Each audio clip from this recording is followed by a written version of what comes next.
जय हिंद, हर हर महादेव। आशा करते हैं आप कुशल मंगल होंगे। देखिए, आपको पता है कि अमेरिका भारत के ऊपर 25 से बढ़ाकर 50 और 50 के बाद 100% टैरिफ लगाने का जो है धमकी कई बार दिया और लगाया भी। जो भी सारी चीज़ें हैं ये परिदृश्य में चल रही हैं, प्रकरण में अभी जो है चालू है। कुछ लोगों का कहना है कि ट्रंप को नोबेल पीस प्राइज चाहिए, कुछ लोगों को कहना है कि वो पाकिस्तान के एजेंडे पर काम कर रहा है, कुछ लोगों को कहना है कि यूक्रेन एक बहुत बड़ा इशू है। ये सब सारे फैक्टर हो सकते हैं, मैं इसको नकार नहीं रहा हूं, लेकिन मेरे दृष्टिकोण में एक फैक्टर और है, वह है dedollarisation of the world economy. Dedollarisation of the world economy कहने का मतलब है पूरे देश में, मतलब पूरी दुनिया के देश में अब तक अगर आप देखोगे ट्रेड वगैरह में, व्यापार वगैरह में, तो डॉलर्स का बहुत क्या मतलब 90% ट्रेड डॉलर्स में होते हैं। Are you getting my point? और पहले तो और भी होता था, 110% कह सकते हो। ग्रेजुअली जो है सभी देश धीरे धीरे मिलकर इस डॉलर के प्रभाव को रिड्यूस करने के लिए, कि डॉलर का जो पूरी दुनिया में एक दबदबा है, इसको कम करने के लिए अब लोग अपने ही करेंसीज में स्वैप करके व्यापार करना चाहते हैं। और ये जो वेस्टर्न वर्ल्ड का एक डोमिनेंट था, एक जो प्रभाव था, एक डोमिनेशन था, उस डोमिनेशंस को रिड्यूस करने के लिए, अमेरिका का ये जो दबदबा था, इसको खत्म करने के लिए भारत, चाइना या फिर रूस जैसे अन्य जितने भी देश हैं वो हमेशा से प्रयास कर रहे हैं, और खास करके नॉन यूरोपियन और non western nation, other than western और यूरोपियन नेशन, सभी देश, एशिया, अफ्रीका, ऑस्ट्रेलिया के देश प्रयास कर रहे हैं कि हम डॉलर का जो प्रभाव है उसे रिड्यूस करें। और हमें लगता है यही बात को लेकर अमेरिका या अमेरिका के राष्ट्रपति भारत से चिढ़े हुए हैं। इसके कुछ और भी आयाम को हम लोग जानने का प्रयास करेंगे। एक समय था कि 90%, मतलब आज के 10 से 20 साल पहले 90% का व्यापार, ये डाटा मैं कुछ आपके सामने रख रहा हूं, 90% जो है वर्ल्ड ट्रेड डॉलर के माध्यम से किए जाते थे आज के 10 से 20 साल पहले। वर्तमान की स्थिति क्या है? तो वर्तमान में लगभग 76% ट्रेड जो है वह डॉलर के थ्रू होता है। 76%, 76%। और एक टारगेट है कि आने वाले 2030 तक इसे घटाकर 26% पर लाना है। यह काम इतना आसान नहीं होगा, लेकिन हाँ इतना कठिन भी नहीं है। अगर सारे नॉन वेस्टर्न और नॉन यूरोपियन नेशन ऐसा चाह ले तो ये नियर टू इम्पॉसिबल नहीं है, it is possible, it can happen. ऐसा हो सकता है, पूरी संभावना, पूरी प्रोबेबिलिटी है। अब देखिए इसमें सबसे बड़ा षड्यंत्र कौन रच रहा है? तो अमेरिका या यूरोपियन नेशन मोर और लेस एक डेवलप्ड नेशन है, लेकिन जो ब्रिक्स के नेशन है, एशिया और अफ्रीका के नेशन है, ये आइदर लिस्ट डेवलप्ड है या डेवलपिंग नेशन है। आप इस बात को समझिए।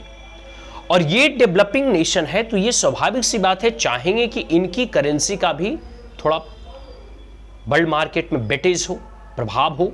और जैसे जैसे ये ब्रिक्स नेशन, जिसमें कि ब्राजील है, इंडिया है, चाइना है, रसिया है और साउथ अफ्रीका है, ये सब दोनों तीनों कंटिनेंट में सारे इमर्जिंग इकोनॉमीज हैं, बढ़ती हुई अर्थव्यवस्था है, डेवलपिंग नेशन है।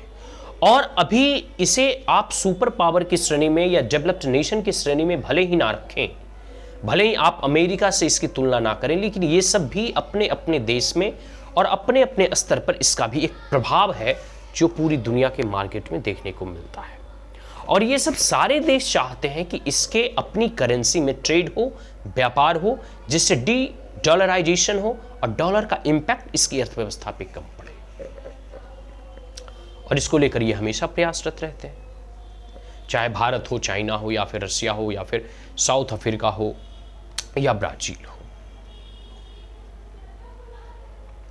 तो ब्रिक्स के जितने भी नेशन हैं, ये लोग अपने पांचों देश में, और इसके साथ जितने हैं, फिर एससीओ वगैरह आ गया, या जो भी एशियन कंट्रीज हैं या मित्र कंट्री, फ्रेंड्स, जो हमारे हैं मित्रवत कंट्रीज हैं, ऐसे तमाम लोग यह चाहते हैं कि किसी ना किसी प्रकार से जो है अपने देशों का व्यापार अपने ही देशों के करेंसी के माध्यम से किया जाए। यह आइडिया अपने आप में बहुत बड़ी चीज है। मतलब व्यापार हम और जो है रूस के साथ कर रहे हैं और वो करेंगे हम डॉलर में। क्यों भाई? क्या हम रशियन करेंसी या जो है भारत के इंडियन रुपीज में इसका जो है हम ट्रेड नहीं कर सकते? तो कहने का मतलब है कि शायद अमेरिका इससे भी चिढ़ा हुआ है। तो ब्रिक्स नेशन है, तो इस लोगों ने अपना एक नया मोटो दिया है कि हम जो है अपने ही देश के करेंसी से स्वैप करके हम ट्रेड करेंगे, और हो सकता है भविष्य में ये ब्रिक्स नेशन मिलकर एक नया करेंसी ब्रिक्स करेंसी को फॉर्म करे, जिसकी अपनी एक्सचेंज वैल्यू हो और सब लोग आपस में मिलकर व्यापार करें। ठीक है, ये सब सारी चीजें हैं। और भारत जो है लगभग 30 देशों से, जो हमारे फ्रेंडली रिलेशन जिनके साथ संबंध है, ऐसे 30 देशों से भारत ने जो है उन एक दूसरे देशों की करेंसी से जो है ही ट्रेड करने का एक प्रकार से संधि, एग्रीमेंट या जो भी सारी चीजें आपको हो उसने किया है। तो ये अपने आप में बहुत बड़ी उपलब्धि है भारत के लिए। और साथ साथ आरबीआई, अगर भारत की बात करो तो वेस्ट्रो अकाउंट खोलने के लिए जो है सारे बैंक्स को परमिट और परमिशन दे रखे हैं। ओवरऑल कहने का मेरा मतलब ये है कि जिस प्रकार से माहौल बन रहा है अमेरिका के अगेंस्ट, अमेरिका के डोमिनेंस के अगेंस्ट, और स्वाभाविक सी बात है हर पहाड़ का अपना एक अंत होता है। जब चढ़ रहे हो तो एक समय ऐसा आएगा कि उसका ढलान प्रारंभ होगा। आप इस बात को माने या ना माने, लेकिन इस बात में 100% जो है सत्यता है। एक समय के बाद हर एक शीर्ष स्थान से नीचे ढलान होता। अमेरिका 20वीं सदी में महानायक के तौर पे उभरा, और खास करके रशिया के डिसइंटीग्रेशन के बाद यह दुनिया का सोल सुपर पावर बना, और अभी भी आर्थिक दृष्टिकोण से यह दुनिया की सबसे बड़ी महाशक्तियों में शुमार है। इसको कोई नहीं नकार सकता।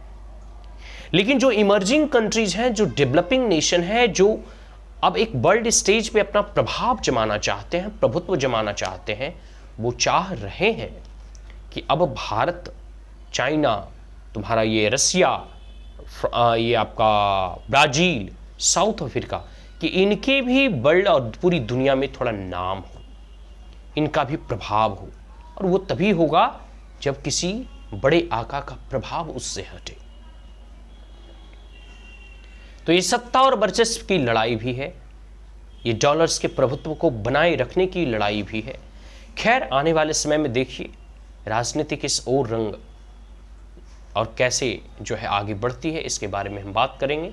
लेकिन वर्ल्ड इकोनॉमी के परिदृश्य से, वैश्विक अर्थव्यवस्था के दृष्टिकोण से अगर आप देखेंगे तो आने वाले 15 से 20 सालों के में जो है अभी और भी आर्थिक और राजनीतिक भूचाल आने वाले हैं। अमेरिका डिक्लाइनिंग पे है, वेस्टर्न नेशन डिक्लाइनिंग इकोनॉमी के तौर पे जा रहा है, और भारत, ब्राजील, चाइना, रशिया या जो भी डेवलपिंग नेशन है वो अभी इमर्जिंग इकोनॉमी के तौर पे जो है आगे बढ़ रहा है। तो ये सब सारी चीज़ें हैं, इन सब सारी चीज़ों के बारे में समझना है। और एक बात तो आप मान कर चलें कि हर व्यक्ति का अपना अपना एक रोल होता है। अमेरिका ठीक उसी व्यक्ति के तरह है जिसका 15 मिनट का एक रोल था, अब उसे स्टेज खाली करना पड़ेगा। उस स्टेज पर कोई एक दूसरा और एक नया महानायक आएगा, नायक आएगा, और इस दुनिया के रंगमंच पर अपने आर्थिक रूप से झंडा गाड़ेगा और अपने एक्शन के माध्यम से पूरी दुनिया को प्रभावित करेगा। आज के लिए इतना ही। जय हिंद।